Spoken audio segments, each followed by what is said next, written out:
mbega urugo rwubakwa n'umunsi w'ubukwe gusa canke rwubakwa n'ubuzima buzokurikira inyuma y'uwo munsi?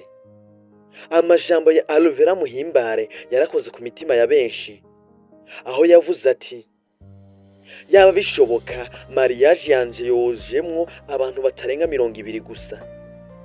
Ayo majambo ntiyari ayo gutwenza, yari ubutumwa bukomeye ku ruvyiruko rwinshi ruriko rwononekara kubera guhatwa gukora ubukwe burengeye ubushobozi bwabo. Uyu munsi rero tugiye gukora urugendo rurerure, urugendo rwo gutahura impamvu abantu benshi bipfuza ubukwe buzimvye, ingaruka zabwo mu ngo n'ico bisigura kubaka urugo vy'ukuri. Abana natwe uraza gusobanukirwa 5 kuri 5. Je wumva ni Alexis Live and Varane, naha ni kuri Intsinzi Motivation. Kera ubukwe bwari umunsi wo guhuza imiryango, abantu bakarya bakanywa bagaseka hanyuma ubuzima bugakomeza. Ariko uno munsi ubukwe bwabaye irushanwa, ukwiyerekana, competition no gushaka gutangaza abantu. Hari abakota amamodoka zimbwe, hari abakopa amafaranga menshi, hari n'abadepansa amafaranga menshi cyane kugira bakoreshe sare zihenze, imodoka z'akataraboneka, impuzu zidasanzwe, n'abaririmbyi bazimvye. Inyuma y'ivyo byose hari abataha badafise inzu, akazi canke icicaro cyo kuryamamwo. Birababaje kubona umuntu ashobora gukoresha miliyoni nyinshi ku munsi umwe gusa, ariko inyuma y'amezi makeya urugo rugaca rutangura kubamwo inzara, amadeni ndetse n'intonganya. Abantu benshi bubaka ubukwe kugira bishimishe. Abandi bantu bazovuga iki? Twobikora gute kugira internet yose dutangarire? Twotumira abande bazwi? Ivyo ni bibazo bigenda bigaruka mu gwaruka rw'iki gihe. Kubera iki urugo rw'ubu zisambuka zitaramara kabiri? Kubera urugo ntirubaho kubera like, commentaire canke amafoto meza. Urugo rubaho kubera ukwizerana, ukwihanganirana, gutegura ejo hazoza.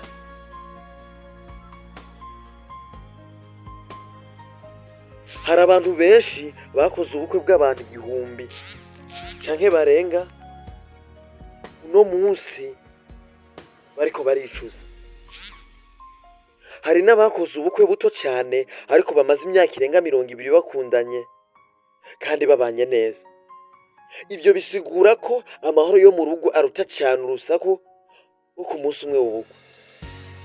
Ikintu gikomeye cyane abantu badakunda kuvuga ni amadeni asigara inyuma y'ubukwe.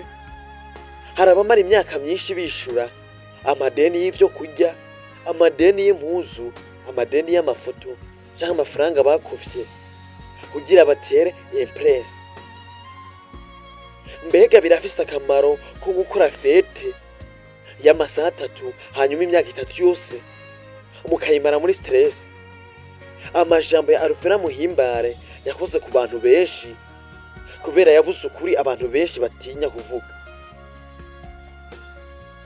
Hari abantu benshi ubu batangura guhindura uburyo babona ubukwe. Abavuga bati reka twubake inzu imbere, reka turonde icyo gukora, reka tugure ikibanza, reka tubanze rutegura ubuzima hanyuma ubukwe bukaza mu nyuma nk'umugisha.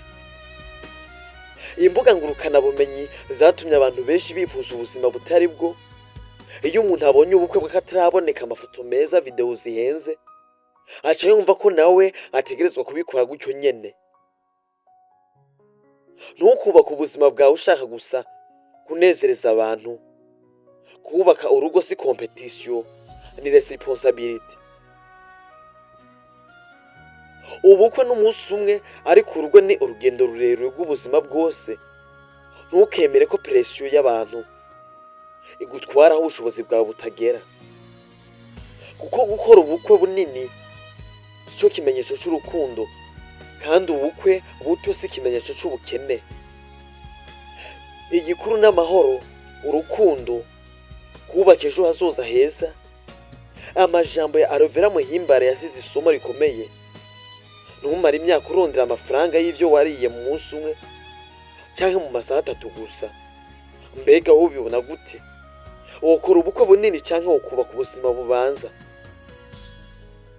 Tubashimire mwe mwese mudahwema kubana nacu. Ndakwibutsa wowe utarakora subscribe kuri Insinzi Motivation, uyikore ndetse usangize abandi ibiganiro tubageza. Ndabashimiye.